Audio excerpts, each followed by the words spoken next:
بسم اللہ الرحمن الرحیم الحمد للہ رب العالمین والعاقبۃ للمتقین والصلاة والسلام علی سید الانبیاء والمرسلین قال اللہ تعالی فی القرآن المجید بسم اللہ الرحمن الرحیم وانتم لباس لہن صدق اللہ العظیم رب اشرح لی صدری ویسر لی امری واحلل عقدۃ من لسانی یفقہوا قولی ان اللہ وملائکتہ یصلون علی النبی یا ایہا الذین آمنوا صلوا علیہ وسلموا تسلیما۔ مل کے پڑھیے صلاۃ وسلام۔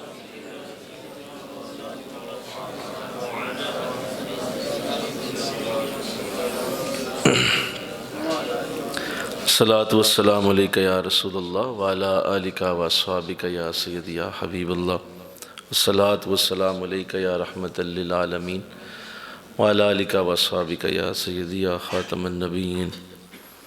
نہایت ہی معزز و محترم حاضرین و سامعین، الحمدللہ یہ ماہ رمضان المبارک کے مبارک دن ہیں اور خوبصورت گھڑیاں ہیں، اور اس سے یہ چھنتا ہوا برستا ہوا نور آئیے دین سیکھیے کورس کے یہ لیکچرز جو الحمدللہ آج 8ویں لیکچر میں اور 8ویں روزے میں داخل ہو چکے ہیں۔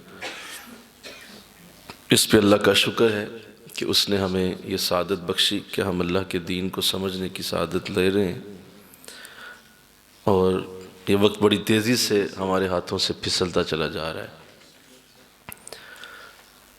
آئیے آج جس موضوع پہ ہماری گفتگو شروع تھی، بیوی کے فرائض کے حوالے سے ہمارا سلسلہ کلام جاری تھا، اور کل جو کچھ عرض کیا گیا میں اس کو جلدی سے دہرا دیتا ہوں تاکہ آپ کا ذہن تازہ ہو اور پھر ہم اس موضوع کو مکمل کریں۔ ایک تو یہ عرض کیا گیا تھا کہ بیوی کو سب سے پہلے یہ جاننا ہے کہ مرد کی عظمت کیا ہے، اور اسے یہ پتہ ہونا چاہیے کہ مرد اللہ کے نزدیک کتنی برکت کا حامل ہے۔ اس پہ کلام کیا گیا، اور پھر یہ عرض کیا گیا کہ سب سے پہلا فرض جو بیوی کا ہے وہ یہ ہے کہ وہ خاوند کی اپنے شوہر کی ہر صورت اطاعت کرے اور اس کی بات کو اپنے لیے فرض سمجھے، جو وہ کہے اس پہ عمل کرے۔ پھر یہ میں نے عرض کیا تھا کہ یہ رشتہ جو ہے وہ اللہ کی نشانیوں میں سے ہے، اور اللہ نے اس کو اپنی نشانی فرمایا کہ اس سے تم میری نشانی یعنی میری ذات تک پہنچ سکتے ہو۔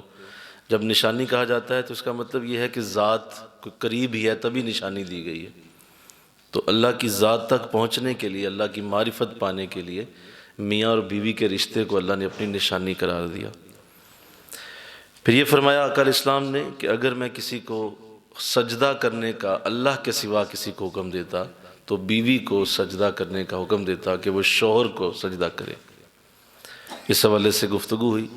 پھر یہ عرض کیا گیا کہ ایک بیوی کا فرض ہے کہ وہ اس بات کو سمجھے کہ جس گھر میں اس کی شادی ہوئی ہے اب اصل میں وہی گھر اس کا اصل گھر ہے۔ وہ پچھلے گھر کی یادوں کو چھوڑ دے اور پچھلے گھر کو اپنے ذہن سے نکالنے کی کوشش کرے تاکہ اس گھر میں رہ سکے اور اس گھر کو آباد کر سکے۔ اس پہ ہماری گفتگو ہوئی۔ پھر یہ عرض کیا گیا کہ اپنے شوہر کی ہر بات کو راز میں رکھے اور اس کو کسی اور جگہ نشر نہ کرے، کیونکہ دونوں کی جو باتیں ہوتی ہیں وہ اگر نشر ہو جائیں تو اس سے بہت زیادہ کوتاہیاں، بہت زیادہ نحوستیں پیدا ہوتی ہیں، لوگ اس کو غلط انداز میں سمجھتے ہیں۔ تو اس پہ بھی کلام کیا گیا۔ ایک بڑی اہم بات کی گئی کہ اپنے اندر مضبوطی پیدا کرے۔ کمزور عورت جو ہے وہ کمزور بچے جنتی ہے، کمزور ماحول میں رہتی ہے، کمزوریاں ہوتی ہیں اس کے ارد گرد، لہٰذا ساری زندگی اس کو آپ دیکھیں گے کہ وہ ذلیل ہوتی پھرے گی، کیونکہ اب اس کے اندر کمزوری ہے۔ تو وہ کمزوری دور کرے اور اپنے آپ کو مضبوط کرے، اللہ پہ ایمان رکھے، اس کے رسول پہ ایمان رکھے، یقین رکھے کہ اللہ اسے کبھی ضائع نہیں ہونے دے گا۔ تو یہ ساری گفتگو پچھلے درس میں ہو چکی ہے، آج اس کو مکمل کیا جائے گا۔ اس سے اگلی بات جو بڑی اہم ہے، نوٹ کیجئے، ایک بیوی کے لیے یہ لازم ہے اور یہ اس کا فرض ہے کہ وہ اپنے شوہر کو بڑے پیار سے دین کی طرف راغب کرے۔ کیا میں نے کہا جی؟ دین کی طرف راغب کرے، شوہر کو بڑے پیار سے، اس کو نیکی کا خوگر بنائے، اس کو آہستہ آہستہ نماز کی طرف لائے، قرآن کی طرف لائے۔ اگر وہ نیکی کا عادی نہیں ہے تو بیوی پہ لازم ہے کہ وہ اس کو ایسے پیغام دے اور وہ اس کو محبت سے قائل کرے۔ یہ بات ذہن نشین کرنی چاہیے، بڑی اہم بات ہے کہ کوئی بھی عورت دنیا میں ایسی نہیں ہے جو اپنی بات کو منوانے کا ہنر نہ جانتی ہو۔ یہ ہو ہی نہیں سکتا۔ آپ اس کو یہ صفحہ ہی پھاڑ دیں آپ کہ وہ اپنی بات کو منوانے کا ہنر نہ جانتی ہو، رو کر، محبت سے، پیار سے، ترلا منت کر کے، وہ ناراض ہو کر، اس کے پاس بڑے راستے ہیں کہ وہ اپنی ہر بات اپنے شوہر کو منوا سکتی ہے، اس کو بہت سارے راستے دیے گئے ہیں۔ تو وہ ان راستوں کو استعمال کرے اور مرد کو دین کی طرف راغب کرے اور آہستہ آہستہ اس کو نیکی کا خوگر بنا لے۔ اللہ اس کی مدد کرتا ہے اور وہ ضرور اپنی کوشش میں کامیاب رہتی ہے۔ لیکن چونکہ ایسا دیکھا گیا کہ اگر عورت نیک بھی ہے، مرد اس کا ایسا نہیں ہے، بے دین آدمی ہے، تو وہ کوئی خاص کوشش نہیں کرتی، وہ کوئی خاص اس پہ محنت نہیں کرتی۔ مرد لیٹا رہتا ہے، سارا دن سویا رہتا ہے، لیٹا ہوا ہے، سویا ہوا ہے، تو وہ اس کو کوئی خاص نہیں، بلکہ الٹا یہ کہے گی گھر میں ہی بیٹھ۔ بلکہ اس کو تو یہ کہنا چاہیے کہ آج جائیں، جا کے کسی دین کی مجلس میں بیٹھیں، جا کے کوئی درس قرآن سنیں، جا کے جمعہ وقت سے پڑھیں، تاکہ آپ بھی جب دین سنیں گے تو آپ کو میری قدر آئے گی، والدین کی قدر آئے گی، بچوں کا پتہ چلے گا، رزق حلال کا علم ہوگا، اللہ اور اس کے رسول سے پیار ہو جائے گا، بہت سارے فائدے ہیں۔ تو وہ اس کو دین کی مجالس کی طرف بھیجے اور اس کو یہ ترغیب دے کہ تم نے جانا ہی جانا ہے، اٹھو اور جا کے دین کی مجلس میں جاؤ یا فلاں عالم کی خدمت میں بیٹھو۔ لیکن چونکہ ایسا ماحول ہی نہیں، محترمہ نے منوانا ہے تو اپنے پیسوں کے لیے منوانا ہے، اپنی کوئی ضد منوانی ہے، اپنی کوئی آرزو خواہش منوانی ہے، دین کے لیے کبھی کوشش نہیں کی۔ کیا میں صحیح کہہ رہا ہوں؟ بولو ذرا سارے۔ دین کے لیے کوئی کوشش نہیں، باقی اپنی ہر شے منوا لی ہے محترمہ نے۔ تو یہ ظلم عظیم ہے کہ آپ اپنے میاں کو، اپنے شوہر کو دین کی طرف راغب نہ کریں۔ اس میں کوئی شک نہیں ہے کہ آپ کے لیے یہ مشکل کام ہوتا ہے۔ وہ آپ کو سیدھا جواب دیتا ہے کہ مطلب میں مرد ہوں، میری مرضی ہے، میں چاہوں نہ پڑھوں، تم کون ہوتی ہو مجھے پڑھانے والی؟ لیکن اس کا مطلب یہ نہیں ہے کہ آپ ہمت ہار جائیں، آپ آہستہ آہستہ اسے قائل کرتے رہیں، ضرور ایک وقت آئے گا کہ اللہ اسے مصلی پہ کھڑا کر دے گا۔ لیکن چونکہ نہیں کرتی اور وہ بے نماز کا بے نماز، وہ اسی گندے کا گندا، وہ بے دین کا بے دین ہی رہ جاتا ہے۔ اور بے شمار ایسی گھروں میں عورتیں ہیں جو چاہیں تو ان کے لہجے میں اتنی تاثیر ہے، اس کے الفاظ میں اتنی قوت ہے کہ وہ چاہے تو بڑا اچھا اس کو بنا سکتی ہے دین کا، بڑا اچھا اس کو شوق دے سکتی ہے، لیکن نہیں دیتی۔ تو یہ لازم ہے، انشاءاللہ کہیے اللہ توفیق عطا فرمائے کہ وہ اپنے شوہر کو دین کی طرف راغب کرے انشاءاللہ۔ پھر بڑی اہم بات یہ ہے کہ یہ اپنے اوپر لازم کر لے اور فرض کر لے اپنے اوپر کہ اپنے حسن اور اپنے جسم کا بہت زیادہ خیال رکھے۔ یہ اس کو لازم ہے، ایک عورت کے لیے یہ دونوں چیزیں بہت ضروری ہیں کہ وہ پراپر ایکسرسائز کرے، واک کرے اور اپنے جسم کا خیال رکھے، اپنے حسن کا خیال رکھے جو اللہ نے اسے دیا ہوا ہے، کیونکہ یہی دونوں چیزیں مرد کے لیے ایک بڑی ہی اعلیٰ اللہ نے کشش کے لیے پیدا کی ہوئی ہیں۔ اب یہ دونوں چیزیں اس کی چاہیے کہ اس کی حفاظت، اس کی محنت، کوشش کرتی رہے اور اس کو ماند نہ پڑنے دے۔ یہاں حال یہ ہے کہ ایک دو بچے ہوئے، ساتھ ہی جسم پورے کا پورا بھدا ہو گیا اور نہ کوئی واک ہے، نہ کوئی ایکسرسائز ہے، اور محترمہ کا چہرہ بھی بدل گیا اور منہ بھی عجیب سا بن گیا، لہذا مرد جو ہے وہ بیچارہ اب منہ دیکھ رہا ہے کہ اب میں کیا کروں، اور مطلب بالکل یہ ایک عجیب سی شکل و صورت کی حامل عورت ہے، اور پھر کہتی ہے دیکھیں یہ گھر نہیں بیٹھتا، یہ گھر میں آتا نہیں، میرے پاس نہیں بیٹھتا، وقت نہیں دیتا۔ بھئی آپ کے پاس اٹریکشن ہی ختم ہو گئی ساری جو اللہ نے دی ہے، اللہ نے آپ کو کرم دیا ہے، فضل دیا۔ تو اس کو اتنا زیادہ پسند کیا گیا۔ دیکھیں آقا اسلام نے کیا اس میں ارشاد فرما کے حد فرمائی۔ آپ نے ارشاد فرمایا بہترین بیوی وہ ہے کہ جس کا خاوند اسے دیکھے تو خوش ہو جائے۔ کیا کرے جی؟ خوش ہو جائے، دیکھتے ہی خوشی ہو. کیا بات ہے، اللہ نے کیا خوبصورت اللہ نے مجھے جوڑا دیا. تو اگر ایسا نہیں کرنا اور مطلب لیٹے رہنا ہے اور سوئے رہنا ہے اور اپنے جسم کو اس طرح سے بنا لینا ہے جو آپ دیکھتے ہیں ہمارے محلوں گلیوں میں کیا حال ہے عورتوں کا، تو یہ تو آپ ایسا کریں گے تو بتائیں پھر گھر میں کس طرح سے. جب آپ ایکسرسائز کریں گے، آپ آدھا گھنٹہ روزانہ واک کریں گے، آپ بیماریوں سے بچیں گے، بلڈ پریشر نہیں ہوگا، چہرہ فریش رہے گا، آپ کے جسم سے بیماریاں دور رہیں گی، تو خود ہی زندگی میں بہار رہے گی. بولو، وہ مرد گھر آتا ہے، آگے بیماریوں کی پوٹلی بیٹھی ہوئی، وہ بیماریوں کا پورا اسپتال بیٹھا ہوا ہے آگے، تو اس نے سے کیا کرنا ہے؟ پھر وہ آہستہ آہستہ جسم اور دل دور ہوتے چلے جاتے ہیں، آپ کی اٹریکشن ختم ہو گئی. یہ لازم ہے کہ اس کے آنے سے پہلے پہلے اچھا سا جو صاف ستھرا لباس ہے اسے پہنیے، اور اس کے آنے کا وقت ہے، منہ کو ذرا صاف کر لیجئے، ذرا دھو لیجئے، اس کا خیال کیجئے کہ وہ تھکا ہوا آئے گا اور جو ہی میرا چہرہ دیکھے میرے نبی کی حدیث پوری ہو جائے. بولو، میرے نبی کی حدیث پوری ہو جائے. یہ نہیں کہ شرم ہو، شرم شرم شرم ہی کرتے رہ گئے. بھئی شرم کس بات کی ہے؟ جب نبی کہہ رہا ہے کہ چہرہ دیکھے تو خوش ہو جائے شوہر، تو اس کو پورا کرو نا، نبی کی بات کو پورا کرو نا، آقا دو جہاں کی اس حدیث کا خیال کرو کہ حضور کیا فرما رہے ہیں. تو چونکہ ایسا نہیں کیا جاتا، اور بالکل اس کو کوئی اس کو حیثیت ہی کوئی نہیں. ہمارے معاشرے میں تو ہے ویسے ہی کوئی رجحان ہی نہیں واک کا، ایکسرسائز کا. خواتین کو تو بالکل ہی اس کی ہوش ہی کوئی نہیں. وہ کہتی گھر میں جو ہم نے کام کرنے ہیں یہی ہماری ایکسرسائز ہے. یہ غلط فہمی ہے آپ کی، وہ کام ایکسرسائز نہیں ہوتے، وہ تو آپ کی روٹین آف لائف ہے. آپ نے باقاعدہ ریگولرلی ایکسرسائز کرنی ہے، انشاءاللہ واک کرنی. اس سے آپ دیکھیے آپ کی زندگی میں کتنی بہار آتی، اور آپ دیکھیں کس قدر آپ اس میں اپنے آپ کو چینج فیل کرتے. بھئی جب کمر میں درد ہو رہا ہے، جب گھٹنے درد کر رہے ہیں، جب پیٹ میں درد اٹھ رہا ہے، تو آپ نے کیا محبت کی بات کرنی ہے کسی سے؟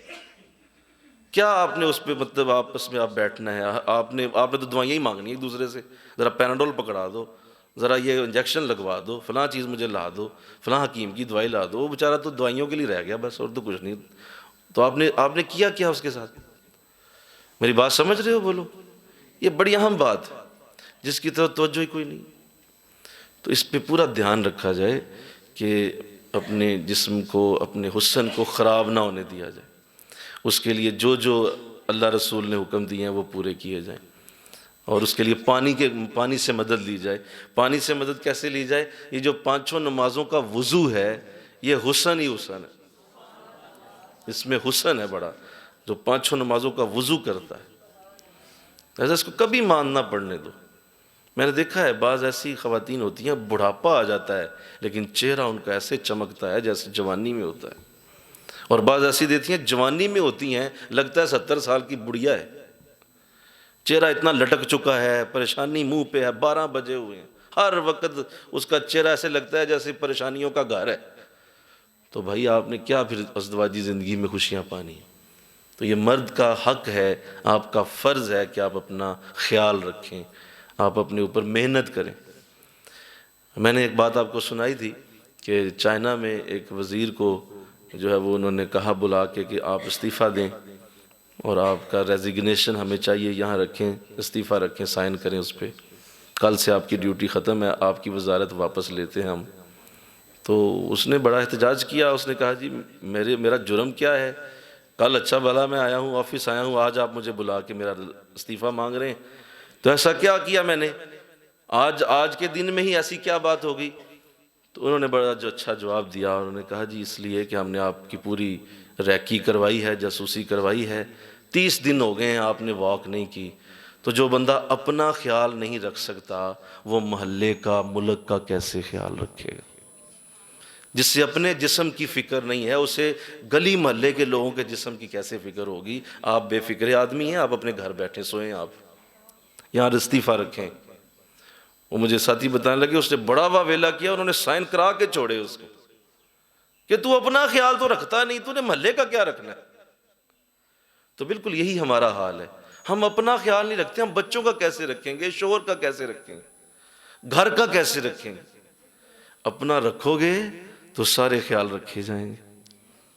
یہ میں مردوں سے بھی کہہ رہا ہوں، تم بھی ذرا غور کرو کہ اگر تمہاری بھی فزیک خراب ہو جاتی ہے، تمہارا بھی جو ہے وہ انداز اس طرح کا ہو جاتا ہے، اور کوئی تم اس پہ غور نہیں کرتے، تو بیوی کیا کرے بیچاری؟ تم اپنا خیال ہی کوئی نہیں رکھتے۔ ایک بندے نے کھانا کھایا ہے، کھانا کھا کے دوسری جگہ لیٹ گیا، وہ تو بیڑے گھر کون ہے؟ وہ بھائی اٹھ کے واک کرو، تھوڑا پھرو، تھوڑا چلو، جو 40 قدم چلنے کا سائنس کہتی ہے وہ کرو، پورا کرو اسے۔ اچھی ڈائٹ لو، نیوٹریشن والی ڈائٹ لو، پھل استعمال کرو، دودھ استعمال کرو، تاکہ صحت بنی رہے، اور صحت ہوگی تو محبت اور پیار ہوگا۔ صحت ہی کوئی نہیں تو محبت پیار، گولی مارنی ہے اسے۔ حضرت موسیٰ علیہ السلام جب اللہ سے مخاطب ہیں تو کیا بات پوچھی، کیا اعلیٰ بات پوچھی میرے پاکیزہ رسول نے، کیا بات پوچھی؟ فرمایا مولا سوال تو عجیب ہے، لیکن اگر اجازت دے تو کر لوں۔ کہا ضرور کیجئے۔ تو فرمایا کہ مولا اگر تیرا بھی کوئی خدا ہوتا تو اس سے کیا مانگتا؟ تیرا خدا تو کوئی نہیں، تو خود ہی خدا ہے، خود ہی اللہ رب ہے، تیرا اگر کوئی ہوتا تو اس سے کیا مانگتا؟ فرمایا موسیٰ بڑا مزہ آیا تیرے سوال کا، بڑا ہی مزہ آیا، بہت اچھا سوال کیا ہے، بڑا راز پوچھ لیا ہے، اور پوچھا بھی اس سے ہے جس سے سارے راز نکلتے ہیں۔ مجھ سے پوچھا کہ میرا کوئی خدا ہوتا تو میں کیا اس سے مانگتا؟ تو اے موسیٰ میں اس سے صحت مانگتا۔ اتنی ویلیو ہے صحت کی، پیٹ نکلے ہوئے ہیں، کندھے گرے ہوئے ہیں، جو ہے وہ رنگ اڑے ہوئے ہیں، تو محبتیں پیار کس گھر میں ہوں گی بھائی جہاں بیماریاں ہر بندے پہ چڑھ؟ کیوں آپ واک نہیں کرتے، ایکسرسائز نہیں کرتے؟ اور یہ بہت بڑی بیماری ہے، از خود بیماری ہے، باقی بیماریاں تو بعد میں پیدا ہوتی ہیں۔ تو اللہ اس سے محفوظ فرمائے، آمین کہو۔ تو یہ لازم کریں اپنے اوپر، خواتین لازم کریں اپنے اوپر، اپنے حسن کا، اپنے جسم کا بہت زیادہ خیال رکھا کریں، بہت زیادہ خیال رکھا کریں، اس پہ پوری محنت کریں، تاکہ یہ چیزیں آپ کو پریشان نہ کریں، تکلیف نہ دیں، اور اسی چیز کے اوپر پوری زندگی کا انحصار۔ آپ کے بچے ہیں، کل کو آپ کے معاملات ہونے ہیں، جب آپ کے اندر ہی پریشانیاں ہیں تو آپ دوسروں کی کیا آپ نے زندگی بدلنی ہے؟ پہلے اپنے آپ کو بہتر کریں، ساری دنیا بعد میں بہتر ہو ہی جائے گی آپ کی وجہ سے، پہلے اپنے آپ کو تو ٹھیک کر لیں۔ اللہ اس کی توفیق دے، آمین کہہ دیجئے۔ اس کے بعد اگلا جو بیوی پہ لازم ہے وہ یہ ہے کہ شوہر کے گھر میں واپس آنے پر ایک عمل دہرائے، ہر روز دہرائے، وہ یہ کہ اس کو خوش ہو کر ملے۔ یعنی جب وہ باہر سے اندر آ رہا ہو تو کم از کم اس وقت ایک سمائل پاس کریں، اس وقت جب وہ اندر آ گیا ہے۔ بعد میں چلیں آپ غم بتائیں اسے، میں نے عرض کیا تھا کہ وہ سننے ہیں، اس نے ظاہر ہے پورا گھر آپ نے سنبھالا ہے، پورا دن سنبھالا ہے، بچوں کو دیکھا ہے، آپ نے کچن دیکھا ہے، آپ نے پورے دن کی ڈیوٹی دی ہے، تو اب ظاہر ہے آپ بھی تھکی ہیں، ظاہر ہے بہت ساری چیزیں ہیں، لیکن کم از کم ایک سمائل دیتے ہوئے ہوتا کیا ہے آخر؟ ایک سمائل تو دینا، وہ اندر آیا ہے، اسے خوش ہو کے ملے۔ آپ دیکھیں ایک جادو کی طرح یہ چیز اثر کرتی کہ وہ جب اندر آیا ہے نا، اب آپ نے خوش ہو کے اس کو جب ملے ہیں، اس کی پونی پریشانی آدھی سے زیادہ وہ ختم ہو گئی ہے، ویسے ہی ایزی ہو گیا، وہ اس کا ذہن خوش ہو گیا کہ گھر میں آسانی ہے یار، مسئلہ ٹھیک ہے۔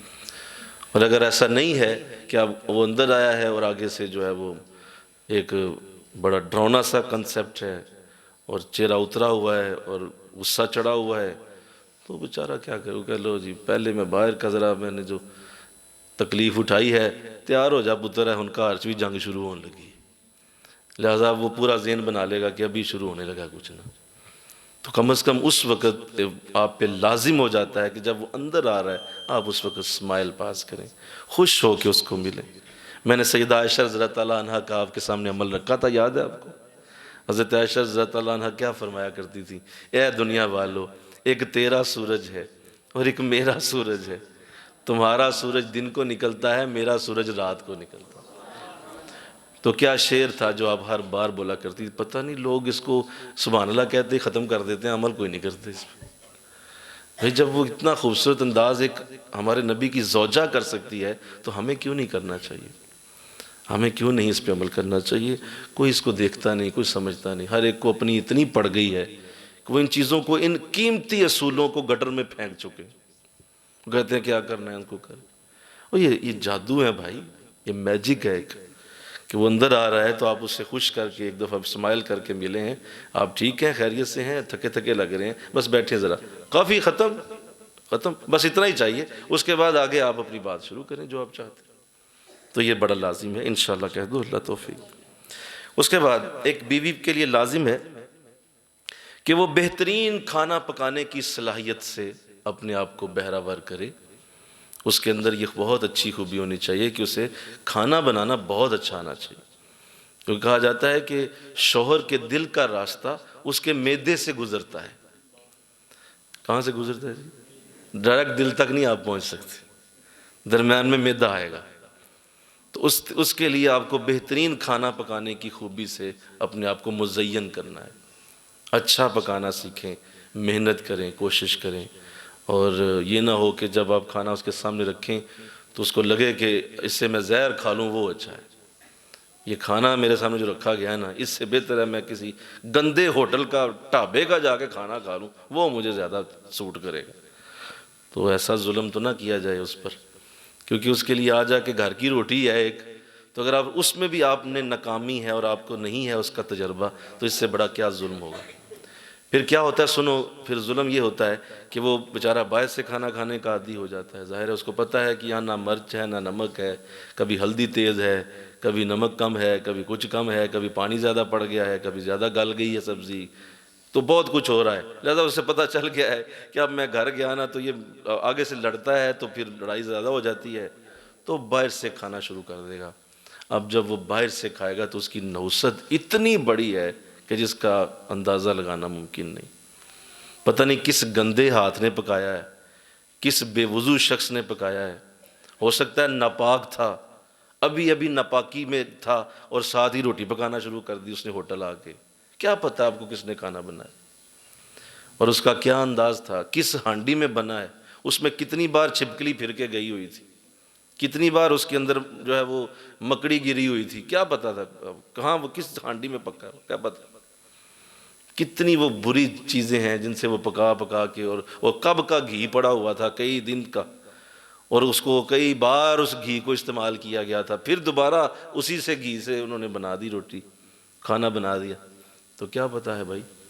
تو پھر آپ کے شوہر کو لگے گا، اس کا جگر فیل ہونا شروع ہو جائے گا، اس کے قوا جو ہیں وہ آہستہ آہستہ ماند پڑیں گے، بیماریاں شروع ہو جائیں گی. اس کو معدہ جو ہے وہ ایک تالاب کی طرح ہے، جس تالاب سے نسوں میں جاتا ہے پانی اور بلڈ جا رہا ہوتا ہے، وہ سارا معدے سے جاتا ہے. اب وہاں خرابی آ گئی ہے نا، اب اس نے پورے جسم کو بیڑا غرق کر دینا اس کا، اور وہ جاتی ہے سب سٹینڈرڈ کھانا کھانے سے، اور وہ آپ نے اسے مجبور کر دیا ہے. اب وہ کچھ نہیں کر سکتا، اسے باہر کی روٹی زیادہ اچھی لگتی ہے. کیا کرے وہ بیچارہ. تو اس پہ ذرا غور کیجئے، انشاءاللہ کہہ دیجئے میری بات کو. مائنڈ کرنا ہے تو کر لیں، ضرور کریں مائنڈ آپ، لیکن اس کو ذرا ذہن میں رکھیں کہ یہ کتنا بڑا ظلم ہے، جو کتنے لوگ بیچارے یہ ہوٹل پہ آباد پتہ ہے ہوٹل کون کرتا ہے آباد، بتاؤ مجھے کون آباد کرتا ہے. جس کو گھر سے روٹی ملتی ہو وہ کیا ہوٹل کھانا کھاتا ہے؟ میرے سامنے ہوٹل والے بیٹھے ہیں، ہنس رہے ہیں. انہیں پتہ ہے کہ ہوٹل کون کھانا کھانے آتے ہیں، وہ بیٹھے ہنس رہے ہیں. انہیں پتہ ہے کہ حضرت صاحب صحیح بات کر رہے ہیں. انہیں پتہ ہے گھر سے جب اسی طرح کی چیز ہونی ہے تو ہوٹل پہ مزہ آئے گا. اور پھر وہ اچھے اچھے مسالے ڈالتے ہیں، تھوڑا سا ترش رکھتے ہیں، لہٰذا وہ ایسا نشہ لگتا ہے ان کھانوں کا کہ آپ کو گھر کا کھانا ویسے ہی برا لگنا شروع ہو جاتا ہے. اور پھر آپ کو وہ تکلیف شروع ہوتی ہے جو میں نے ابھی کہا. پھر ڈاکٹروں کے چکر ہیں، پھر گیس کا مرض ہے، پھر جو ہے اپھارا ہے، پھر اب میرے جناب دل تک گیس چلی گئی ہے، اب دماغ کو چڑھ گئی ہے. یہ سب کچھ شروع ہو جائے گا کیونکہ آپ مسلسل ہوٹل کی روٹی کھا رہے ہیں. اور اس کی وجہ صرف اور صرف ایک ناہنجار بے وقوف بیوی ہے جو اس کو سمجھ ہی نہیں رہی کہ میں نے گھر کے کھانے کے لیے محنت کرنی، کوشش کرنی. آج کوئی مشکل ہے، یوٹیوب بھری پڑی ہے اچھی ریسیپیز سے. آپ بہترین کھانا پکانے کا کہیں سے طریقہ اٹھائیں آپ کو ملے گا، محنت ہی نہیں کرتے. اور اس پہ ماؤں کو بھی میں قصوروار کہوں گا کہ وہ بھی بچیوں کو نہیں سکھاتے، بس تھوڑا بہت بتا دیا، زیادہ انڈا تلنا بتا دیا بس. یا چائے بنانا سکھا دیا بس کیونکہ اس وقت جب آنا ہے انہوں نے تو چائے بنانی، رشتے والوں کو دکھانی۔ بھائی اس کو بتاؤ، اس کو بہترین کھانے بنانا سکھاؤ، اس پہ محنت کرو، تاکہ کل کو جب وہ جس گھر میں جائے سب سے پہلی خوبی آپ کی جو نوٹ ہونی ہے اس گھر میں، بولو وہ کھانا ہے۔ حسن شسن بعد میں، ہاں جی، آنکھیں شانکھیں سب بعد میں، روٹی کیسا پکاتی ہے، کھانا کیسا ہے اس کا، یہاں رکھو، آج میٹھا بنا کے کھلاؤ، آج فلاں چیز بناؤ۔ وہ 2 دنوں میں جج کر لیتے ہیں نکمی ہے، یا 2 دنوں میں کہتے ہیں نہیں واہ جی زندہ باد، کیا بات ہے، کیا ذائقہ ہے ہاتھ میں۔ تو اللہ توفیق دے، آمین کہو۔ یہ بہت بڑی ادا ہے جو عورتوں میں اگر مس ہو جائے تو اس کا بہت بڑا خمیازہ بھگتنا پڑتا ہے، بچوں کو بھی بھگتنا پڑتا ہے، بچے بیچارے بھی ذلیل خوار ہو رہے ہوتے ہیں کیونکہ ماں کو کھانا نہیں بنانا صحیح آتا۔ تو اس پہ غور کرو، انشاءاللہ کہو اللہ توفیق۔ آگے ارشاد فرمایا، سنیے بڑی اہم بات، ایک عورت کو بہترین مینیجر ہونا چاہیے، اسے اپنے گھر کی مینجمنٹ پہ عبور ہونا چاہیے۔ اور گھر کی مینجمنٹ پتہ کیا ہوتی ہے؟ ابھی رات بات کر رہے تھے، ہم ایک جگہ بیٹھے ہوئے تھے، کئی بار پہلے وہ بات پڑھی تھی، مجھے یاد انہوں نے کرا دی، بڑی اچھی بات کی گئی کہ گھر کی مینجمنٹ کیا ہوتی ہے۔ سننا چاہتے ہو جی؟ ذرا غور سے سنیں۔ گھر کی مینجمنٹ ایک اصول پہ چلتی ہے، صرف ایک اصول پہ، جو چیز جہاں سے اٹھائی ہے وہیں واپس رکھو۔ یہ ہے پورے گھر کا اصول۔ کیا بولو؟ جہاں سے اٹھائی ہے اسے وہیں واپس رکھنا ہے۔ آپ دیکھیں آپ کا پورا گھر نیٹ اینڈ کلین رہے گا۔ یہ نہیں کہ آپ مطلب ایک جراب گراج میں پڑی ہے، ایک جراب چھت پہ پڑی ہوئی ہے، اور ڈھونڈتے رہو اب جراب کدھر ہے، دوسرا جوڑا میرا کتنے گیا۔ وہ ظلم ہے یار، ٹھیک ہے جی۔ بنین جو ہے وہ لٹک رہی ہے ابھی تک اوپر والے کھونٹی کے ساتھ چھت پہ، اس کو نیچے نہیں لانا تھا، وہ کوئی نہیں لے کے آیا اسے، وہ بیچارہ اب وہ گھر سے جانا ہے، صبح اس نے جاب پہ جانا ہے، وہ بنین ڈھونڈتا پھر رہا، اور بعد میں یاد آیا بیگم صاحبہ کو وہ تو اتنے ہی لٹکی ہے۔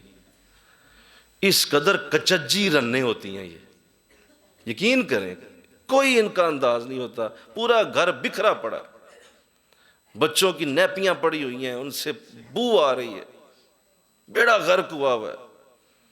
اور کچن کے اندر چلے جائیں، وہ جو ہے وہ کیا اسے کہتے ہیں، کاکروچ پھر رہے ہیں، موجے مار رہے ہیں، وہ چھلانگے مار رہے ہیں کاکروچ، وہ کہتے ہیں تو پیرس ہے ہمارے لیے۔ آپ ایسے گھر میں کیسے خوش رہ سکتے ہیں جہاں مینجمنٹ ہی، چار پائی ہل رہی ہے، اس کا ایک پایا ٹوٹا ہوا ہے، وہ کئی مہینوں سے ٹھیک نہیں کرایا، بیڈ کا ایک پایا ہل رہا ہے، وہ ٹھک ٹھک لگتا ہے، وہ اسی پہ سو جاتے ہیں روز، کہتے ہیں نہیں کوئی گل نہیں، آواز ہوندی رہے، زلزلہ آئے گا تو پتہ چل جائے گا۔ اچھا اندازہ کریں آپ ضرور ہنسیں لیکن آپ میری بات پہ غور بھی کریں کہ یہ کس قدر ظلم ہے۔ مینجمنٹ عورت پہ ہوتی ہے، اور اس کا اصول میں نے بتا دیا، ذرا سارے بولو کیا ہے؟ جس جگہ سے چیز اٹھاؤ واپس وہیں رکھ دو، یہ آپ کے گھر کی خوبصورتی ہے۔ اور اگر آپ نے ایسا نہ کیا تو آپ کا گھر صرف اور صرف ایک بہت بڑا روڑی کا گھر ہوگا اور کچھ بھی نہیں۔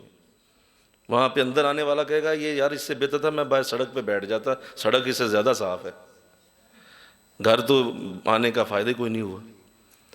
تو اس سے محفوظ رہیں۔ میں نے دیکھا غریب گھر دیکھے، میں نے غریب گھر یعنی 1 یا 2 کمروں کا گھر بھی دیکھا کہ 1 یا 2 کمرے ہیں، وہ بھی چھوٹے چھوٹے، لیکن اندر جاتے ہی ایسے لگتا ہے جیسے جنت میں آ گئے۔ ہر چیز اتنی نیٹ اینڈ کلین پڑی ہوئی ہے، صاف ستھری مینجڈ پڑی ہوئی ہے۔ اور ایسے گھروں میں بھی گئے ہیں کہ 10 مرلے یا کنال 1.5 کا گھر یا 2 کنال کے گھروں میں بھی گئے ہیں، گراج میں گاڑی کھڑی، ہاں گاڑی کھڑی ہے اور اس پہ لپ لپ مٹی بھی جمی ہوئی ہے، ٹھیک ہے، ٹائروں پہ بھی اس پہ کیچڑ جو ہے وہ کوئی ہفتے سے نہیں کسی نے دھویا، ہاں ہے گڈی، لیکن حالت یہ ہے۔ اندر جائیں گے تو بیڈ روم کھسکا ہوا ہے، ٹیڑھا ہوا پڑا ہوا ہے، کرسی کا منہ جو ہے مشرق کو گیا ہوا ہے، ایک کرسی کا مغرب کو گیا ہوا ہے، تو ہے بہت بڑا گھر لیکن ہر چیز بے ترتیب، اور سمجھ آ گئی کہ یہاں جانور ہی رہتا ہے، کوئی انسان تو نہیں رہتا ہوگا۔ کوئی انسان تو بھائی اللہ کی اعلیٰ مخلوق ہے، وہ جہاں رہتا ہے وہاں سلیقہ پیدا ہو جاتا ہے، وہ انسان ہے نا، انسان سلیقے والا ہوتا ہے۔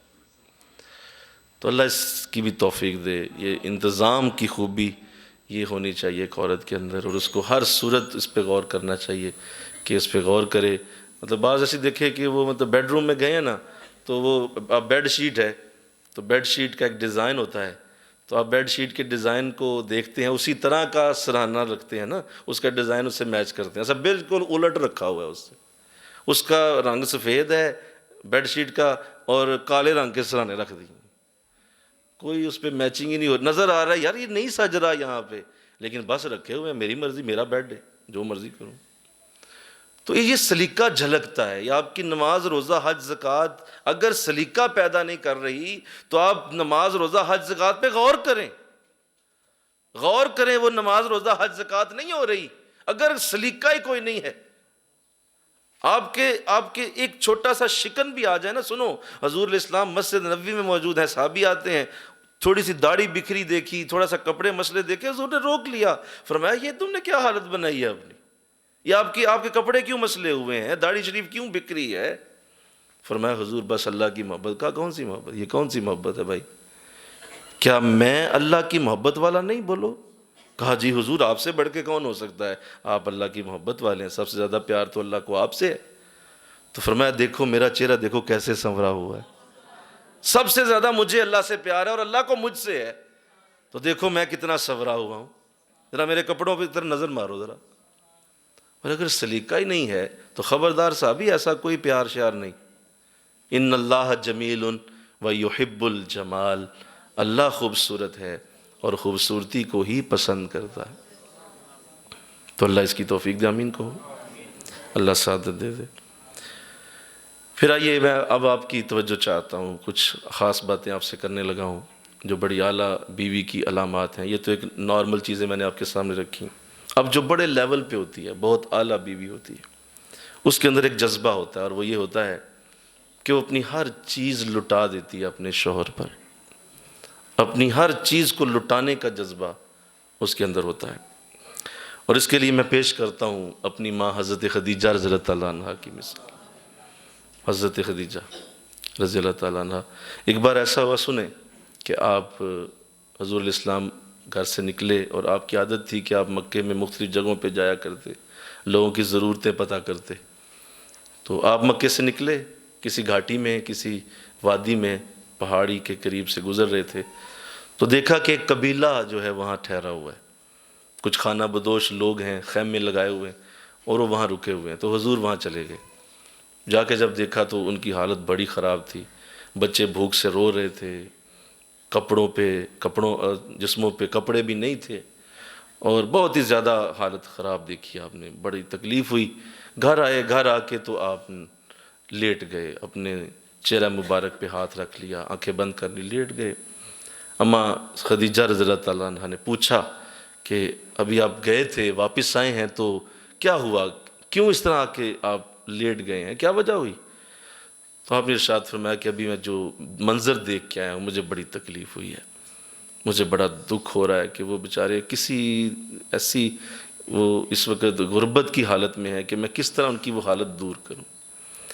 تو چونکہ میرے پاس تو مال ہے نہیں، اور مال تو آپ کا ہے نا، وہ تو آپ مالدار ہیں، میں تو ٹھیک ہے شوہر تو آپ ہی کا ہوں، لیکن وہ مال تو میرا نہیں ہے، تو اس لیے میں خاموش ہو گیا ہوں کہ اب میں کیا کروں ان کے لیے. تو آپ نے فرمایا اچھا یہ بات ہے تو سنیں ذرا، آپ ایسا کریں کسی غلام کو بھیجیں، فلاں فلاں سردار کو ذرا بلا لائے. تو وہ خادم چلا گیا اور جا کے ان سرداروں کو بلا لایا.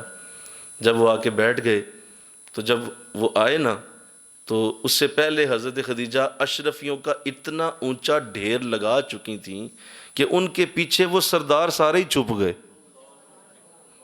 اتنا اونچا ڈھیر لگا چکی تھی کہ ان کے پیچھے سردار چھپ گئے، یعنی وہ بیٹھے آئے تو نظر ہی کوئی نہیں آ رہے تھے، اتنا اونچا ڈھیر تھا. اور فرمایا کہ سنو، میں نے اس لیے تم سب کو بلایا ہے کہ یہ سارا جو مال میں نے یہاں رکھا ہے، تم سارے گواہ رہو، میں نے یہ سارا ہی ان کو پیش کر دیا، یہ میرا نہیں ہے آج کے بعد، یہ میرے شوہر کا ہے. مل کے کہو سبحان اللہ. یہ جذبہ ہونا چاہیے، ایسا انداز ہو کہ جو گھر سے لے کے آئی ہے، جو جہیز میں لائی ہے، سوئی لائی ہے یا بحری جہاز لائی ہے، اس پہ کوئی بات نہیں، تمہاری اپنی وہ توفیق تھی جو تمہیں ملا، وہ سب کچھ اپنے شوہر کے قدموں پہ قربان کر دیا.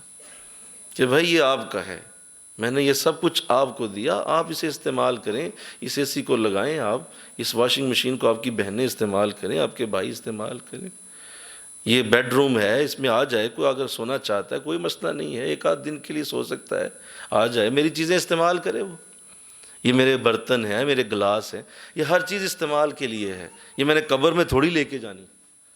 تو اس کو لٹانے کا جذبہ رکھے۔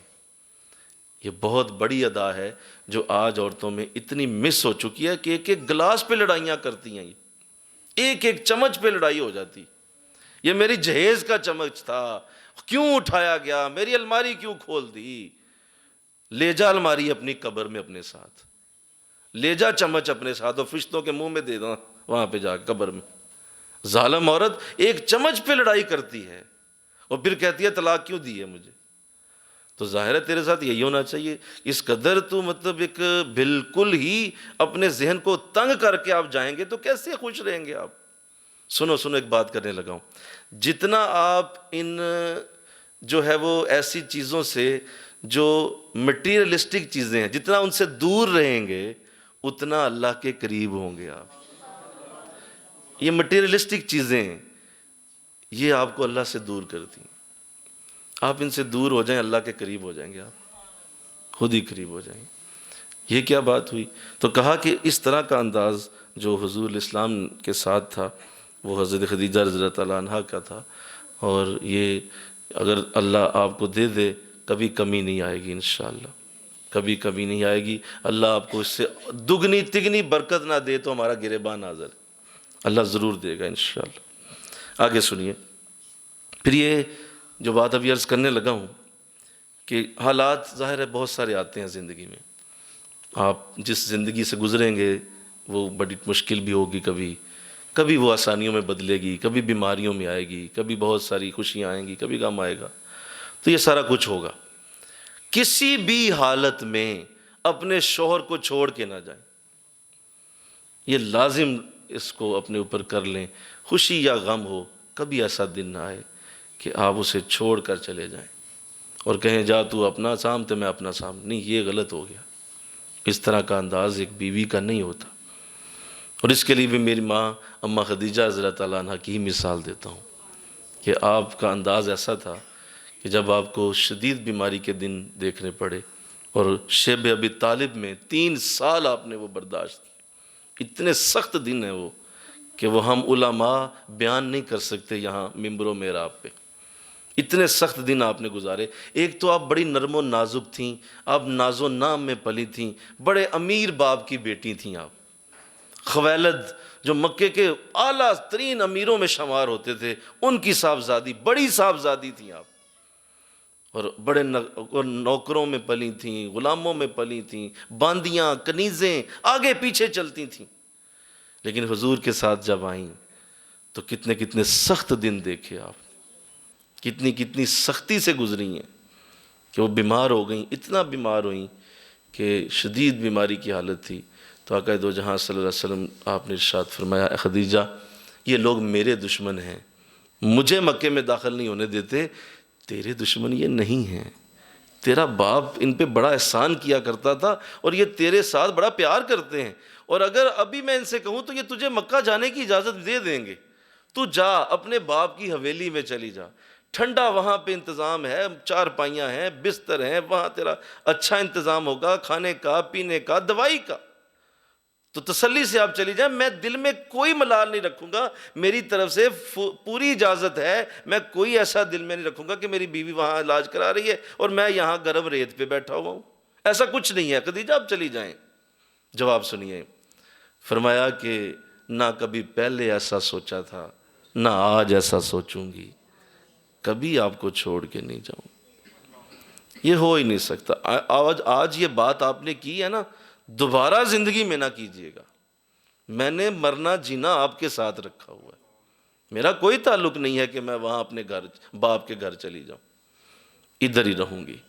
وہ الفاظ میں اتنی طاقت تھی، الفاظ میں اتنا رعب تھا کہ حضور دوبارہ نہیں بولے، فرمایا ٹھیک ہے، چپ ہو گئے آپ، اور اسی بیماری کی تکلیف سے جب آپ مکے میں واپس آئیں تو اسی بیماری سے آپ کا وصال ہو گیا۔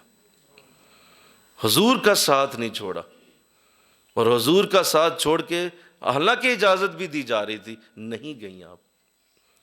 یہاں عجیب حال ہے، یہاں عجیب حال ہے۔ اس سسرال سے زیادہ میکہ آباد کیا ہوا ہے محترمہ نے، ادھر زیادہ دن گزارے ہیں، سال کے اگر 360 دن ہے نا تو 300 دن میکے گزاری ہے جناب، اور 60 دن صرف شوہر کے ساتھ ہیں۔ تو کیا تم نے پایا؟ مطلب یہ کیا پھولوں کی سیج ہے؟ مطلب یہ کیا ہر وقت پھول ہی ملنے ہیں تمہیں؟ بھائی بہت سارے دن سخت آتے ہیں، بہت سارے دن غموں کے آتے ہیں، آزمائشوں کے دن ہوتے ہیں، بہت ساری تکلیفوں کے دن ہوتے ہیں، تو انہی دنوں میں تو ساتھ رہنا ہوتا ہے۔ بولو، میٹھا میٹھا ہپ ہپ اور کوڑا کوڑا تھو تھو والا معاملہ ہو جائے تو بتاؤ اس سے بڑی بھی زیادتی ہو سکتی؟ کہ جب اچھے دن ہوں تو آپ کہیں کیا بات ہے میرے شوہر کی، بڑا اعلیٰ شوہر ہے، بڑا بہترین اللہ نے مجھے جوڑا دیا، اور جب بری ذرا گھڑی آ جائے تو اسی کو گالیاں دینا شروع کر دی، اسی کا ہاتھ چھوڑ کے تو آپ سدھاری میکے پہنچ گئیں، ہاں جب حالات ٹھیک ہوں گے تو آ جاؤں گی۔ تو ایسا رشتہ تو نہ ہوا نا، پھر اسے رشتہ تھوڑی کہتے ہیں۔ یہ تو آپ نے بس ایویں اپنے اوپر بیوی کا لیبل لگایا ہوا ہے، بیوی شیوی آپ کوئی نہیں ہے، آپ کچھ اور ہی مخلوق ہیں۔ بیوی کا کام تو ہاتھ تھامنا ہے، بیوی کا کام تو ہر مصیبت میں ساتھ کھڑے ہونا ہے، اور اپنی مضبوطی ساتھ شوہر کو دینا ہے کہ بھائی میں تمہارے ساتھ۔ تو اللہ توفیق دے، آمین کہو۔ اپنی بچیوں کو یہ چیز سکھاؤ، اپنے بچوں کو یہ چیزیں بتاؤ کہ بیٹا یہ واپس آنے کا تصور نہیں ہوتا، ہر جگہ ایک جیسی نہیں ہوتی، کبھی اونچی آتی ہے، کبھی نیچی آتی ہے، کبھی آپ کو دکھ سہنا ہوگا، کبھی بہت ساری خوشیاں آئیں گی، یہ سب کچھ ہوگا، بیٹا وہیں رہنا ہے، اس کا ساتھ دینا ہے۔ میری ماں خدیجہ رضی اللہ تعالیٰ عنہ کی زندگی اتنی خوبصورت ہے کہ آپ جب بھی ان کی زندگی دیکھتے ہیں تو آقا دو جہاں صلی اللہ علیہ وسلم نے ایک بار جب یہ فرمایا تھا نا، آپ سے سنو، مجھے وہ بات آج تک سینے پہ لکھی ہے، جب آپ نے یہ فرمایا تھا، حضرت خدیجہ نے آپ سے پوچھا تھا کہ حضور آج دنیا میں تو آپ کے ساتھ ہوں، حشر میں پتہ نہیں کہاں ہوں گی، تو آپ نے ارشاد فرمایا خدیجہ یہ تم نے کیا بول دیا؟ تم یاد رکھو تم جنت میں بھی میری بیوی ہو، حشر میں بھی میری ہی بیوی ہو، تم کہیں نہیں جاؤ گی، میں جنت میں بھی تمہارے ہی ساتھ رہوں گا، اس لیے کہ تو نے میرا ساتھ بڑھا دیا۔ حضرت عائشہ رضی اللہ تعالیٰ عنہ، چونکہ آپ بڑی لاڈلی ہیں حضور کی، تو آپ کی زبان اقدس سے ایک جملہ ہے جو میں آپ کو سنانا چاہتا ہوں۔ دیکھیں بیویوں میں جب آپس میں ظاہر ہوتا ہے انسان تو بیویاں سوکنے تو ہوتی ہیں نا، بولو سوکنے ہوتی ہیں نا، لیکن ان کا معاملہ کیا تھا؟ اور حضرت عائشہ رضی اللہ تعالیٰ عنہ فرماتی ہیں کہ میں جب بھی حضور کے پاس بیٹھی ہوں، حضور ایک شخصیت کا ذکر کیے بغیر رہ نہیں سکتے تھے، اور وہ خدیجہ رضی اللہ تعالیٰ عنہ کی ذات، ضرور ان کی بات کرتے تھے آپ۔ خدیجہ ایسے چلتی تھی، ایسے بیٹھتی تھی، ایسے کھاتی تھی، یہ عمل کرتی تھیں، یہ عمل کرتی تھیں، اس طرح کا انداز، کوئی بھی ذکر کا آپ لیول لا کر حضرت خدیجہ کی بات کیا کرتے۔ تو فرماتی ہیں ایک دن ایسا ہوا کہ میرے پہ تھوڑا سا نہ آ گیا کہ یہ کیا بات ہوئی، بیٹھے میرے ساتھ ہوتے ہیں اور بات خدیجہ کی کرتے ہیں رضی اللہ تعالیٰ عنہ۔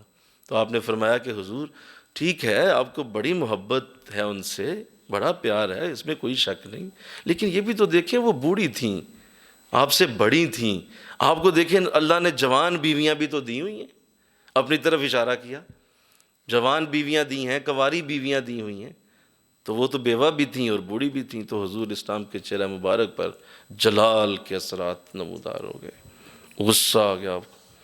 فرمایا عائشہ مجھے خدیجہ کے بارے میں پریشان نہ کرنا، اور یہ سنو میری بات، اس نے اس وقت میرا ساتھ دیا جب میرا ساتھ دینے والا کوئی دنیا میں نہیں تھا، اس نے اس وقت مجھ پہ مال خرچ کیا جب مجھ پہ کوئی ایک پیسہ بھی خرچ نہیں کرنا چاہتا تھا، اس نے اس وقت میرا ہاتھ پکڑا جب میرا ہاتھ پکڑنے والا کوئی نہیں تھا۔ تو خدیجہ نے جو میرے ساتھ کیا عائشہ مجھے اس کے بارے میں دکھ نہ دیا کرو۔ تو آپ نے فوراً معافی مانگ، کہا جی میرا یہ مطلب نہیں تھا، آپ ناراض نہ ہو۔ تو اس حد تک وفا شیار، اس حد تک محبت، اس حد تک پیار حضرت خدیجہ رضی اللہ تعالیٰ عنہ کی۔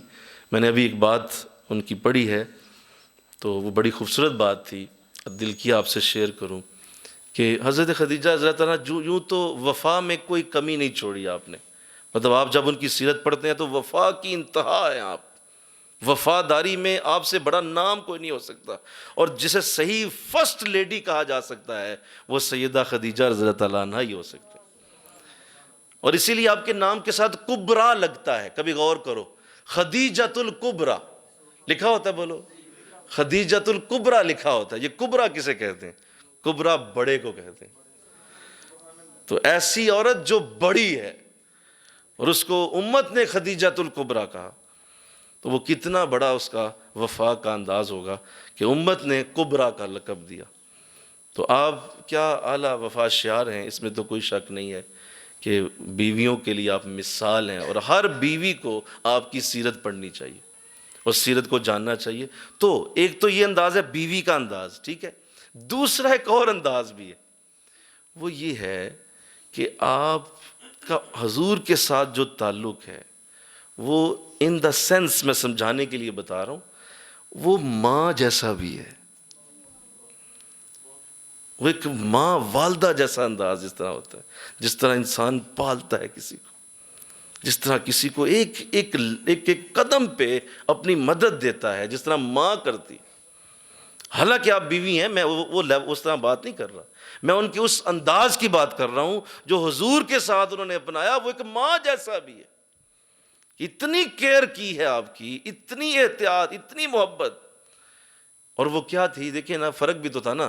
40 برس کی تھیں آپ اور حضور کی عمر مبارک 25 سال تھی، تو فرق بھی تو ہے نا کتنا، 15 سال کا فرق. اور اگر آپ کی شادی مبارک جو ہے، اگر فرض کریں کہ آپ کی شادی 15 سال کی عمر میں ہوئی ہوتی، کیونکہ عرب میں ہو جاتی تھی 15 سال کی عمر میں شادی ہو جاتی تھی، اور 8-10 سال کی عمر میں شادیاں عرب میں ہو جاتی تھیں. اگر فرض کریں 15 برس میں آپ کی شادی ہوئی ہوتی تو آپ کا ایک نوجوان بیٹا 25 سال کا نہ ہوتا، بولو ہوتا نا. تو بالکل وہی انداز. تو لہٰذا انداز ایسے آج چونکہ نایاب ہو گئے، لہٰذا ہر گھر میں تو میں لڑائیاں جھگڑے، ایک دوسرے کے ساتھ لڑائیاں مار کٹائیاں طلاقیں، ایک دوسرے کے ساتھ بس ہر وقت جو ہے وہ ایک دشمنی اور ایک اناد کی شکل لوگوں میں بن گئی، کیونکہ یہ انداز سیدہ خدیجہ کے لوگوں نے چھوڑ دی. اور ہماری بچیاں بھول گئیں، انہیں یہ سبق ہی بھلا دیا گیا کہ یہ بھی کوئی عورت ہے دنیا میں. ان سے آپ بات پوچھیں تو انڈیا کی ہیرونوں کے نام لیں گی، ان سے آپ بات پوچھیں تو بہت جو ہے یورپ کی کوئی ہیرون کا نام لے دیں گی، مجھے وہ بڑی پسند ہے. کبھی سیدہ خدیجہ کا نام بھی کسی بچی کے منہ سے سنا ہے آپ نے؟ کبھی سنا ہے آپ نے کہ وہ بھی آئیڈیل عورت ہے؟ کسی نے نہیں سنا. تو چونکہ سبق بھول گئے، لہذا ہر گھر کے اندر زیادتیاں، ظلم، تکلیفیں آپ دیکھ رہے ہیں.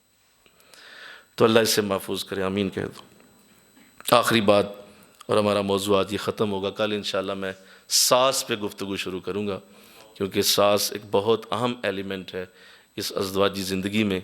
میاں اور بیوی کی تو گفتگو کر لی ہم نے، تو ساس پہ انشاءاللہ بات کل ہوگی. تو آخری بات وہی جو شوہر کے لیے کی گئی تھی کہ اپنی بیوی سے سچی محبت کرے، عشق کرے، محبت کا ایک ایسا انداز بنائے کہ جیسے عاشقوں کا انداز ہوتا ہے، اور ایسا ہی انداز بیوی کو بھی اپنے شوہر سے سچی محبت کا انداز ہو. اور وہ اس لیے نہ ہو کہ یہ میرے بچوں کا باپ ہے، یا مجھے خرچہ دیتا ہے، یا اس کے گھر رہتی ہوں. نہیں، ان چیزوں سے محبت نہیں ہوتی، یہ تو کبھی ختم بھی ہو جاتی ہیں نا چیزیں. گھر بک سکتا ہے، بچے وصال کر سکتے ہیں، اور رزق کا معاملہ اوپر نیچے ہو سکتا ہے، یہ چیزیں بدلتی رہتی ہیں. بس اس لیے پیار کرے کہ اللہ نے اس کو میرے لیے پسند کیا ہوا ہے. آہا، مل کے کہو نا سبحان اللہ. کس نے کیا پسند؟ ذرا سارے بولو نا. نہیں، صحیح بولو، سچ کہہ رہا ہوں نا. اللہ نے پسند کیا اس کو تمہارے لیے. کسی انسان کی کیا مجال ہے کہ اسے پسند کرتا؟ تیرا باپ پسند کر کے آیا تھا، تیری ماں پسند کر کے آئی تھی، تیری بے وقوفی ہے. وہ اللہ نے بھیجا تھا اس گھر کے اندر، اللہ نے راہ دکھائی تھی، ذہن پھیرا تھا، سوچ پھیری تھی کہ یہ تیرا زوج ہے، یہ تیرا گھر ہے جہاں تیری شادی ہوگی. اس لیے اس سے محبت کی جائے کہ میرے رب نے اس شخص کو میرے ساتھ جوڑا ہوا ہے. وہ کانا ہے، بولا ہے، اندھا ہے، لنگڑا ہے، جیسا بھی ہے، میرے رب نے اس کو میرے ساتھ جوڑا ہوا. محبت کرے اس کے ساتھ، عشق کرے اس کے ساتھ، عشق کرنے کا انداز بنائے. ہم تیرے عاشق ہیں بھائی. تو دیکھو کیسے اس گھر میں جنتوں کے انداز نہ اتریں، محبتوں کے پیار کے دروازے نہ کھل جائیں اس گھر کے اندر جہاں عشق ہوتا ہے. جہاں ہے ہی دشمنی، وہاں کیا لیں گے سوائے لڑائی کے، جھگڑے کے. تو آؤ تھوڑی سی زندگی ہے ذرا خوشیوں سے گزار جاؤ انشاءاللہ. بولو ذرا. تھوڑی سی زندگی ہے، کتنے کو اور دن ہیں. چھوڑو یار، چھوڑو یہ جھگڑے، چھوڑو یہ عداوتیں، چھوڑو یہ سوچنا سمجھانا، اس طرح کی باتیں چھوڑو. اپنے رب کی طرف دھیان کرو، رسول کی بات سنو کہ یہ دونوں رشتے کتنے قیمتی ہیں، کتنے اعلیٰ ہیں. آؤ اللہ مجھے آپ کو توفیق دے دے اور یہ خوبصورت جو درس دیے گئے ہیں بے شمار گھروں کو بدلنے کا سبب بنے. مجھے کل سے اتنے میسیج آئے، اتنے فون آئے، اتنے میسیجز آ گئے کہ اس پہ اللہ کا شکر ادا کیا کہ اس قدر لوگوں نے کہا کہ حضرت یہ خدا را اس کو ہم پہنچائیں گے، یہ تو ہمارے گھروں کے لیے جنت کے درس ہیں. تو اللہ کرے یہ پہنچے انشاءاللہ. کہہ دو اللہ توفیق دے دے اور اس کو اللہ آخری دنیا کے کونے تک پہنچا دے، اور اس کو ٹرانسلیٹ کر کے انگلش میں لوگ سنیں، جاپنیز میں سنیں، فرانسیسی میں سنیں، اس کو لوگ اپنی زبانوں میں ٹرانسلیٹ کریں کہ اس کو سن کے تو لوگ جو ہے اپنے گھروں کو جنت بنا لیں. اس کے سوا آگے جانے کا راستہ کوئی نہیں ہے. یہ جو میں نے ابھی باتیں آپ کے سامنے کھول دی ہیں نا، جائیں، میں اس پہ کھلی بات کرتا ہوں، آپ کھولیں کسی بھی شخص کی بات کو، آپ اس سے آگے نہیں سن سکیں گے. یہی اخیر ہے جو میں نے عرض کر دیا آپ کے سامنے، بس اس سے آگے کچھ بھی نہیں ہے. اسی کے اندر ہی کچھ سنیں گے آپ، اس سے اگلی بات آپ کو نہیں ملے گی، کیونکہ یہ قرآن ہے، یہ حدیثیں ہیں، یہ حضور کی زندگی ہے. اس سے آگے آپ کہاں جا سکتے ہیں؟ اس سے آگے آپ نہیں جا سکے. تو اللہ نے اتنا حسین موقع دیا تو اب عمل بھی آئے انشاءاللہ. کو نری باتیں کر کے اٹھ جائیں اور نری باتیں سن کے اٹھ جائیں، باہر جا کے تعریفوں کے پل باندھیں، کوئی فائدہ نہیں ہے. گھر جائیں، ان پہ عمل شروع کریں، ان پہ عمل شروع کریں. کوئی ایک بات کو ذہن میں رکھیں، یار یہ آج میں نے کر کے چھوڑنی ہے، اس کو شروع کریں، عمل کریں اور لوگوں کو بتائیں بھائی یہ ہے اصل زندگی، یہ ہے رسول کا انداز، یہ ہے اماں عائشہ کا طریقہ، یہ ہے سیدہ خدیجہ کا طریقہ. دیکھیے گھروں کے گھر سنور جائیں، برکتیں ہی برکتیں اتریں گی. آئیں اللہ مجھے آپ کو توفیق دے. اور اس حسین موضوع کو اس پہ ہم ختم کرتے ہیں اسی دعا پہ کہ اللہ دنیا کے ہر جوڑے میں امن پیدا فرمائے. وما علینا الا البلاغ المبین.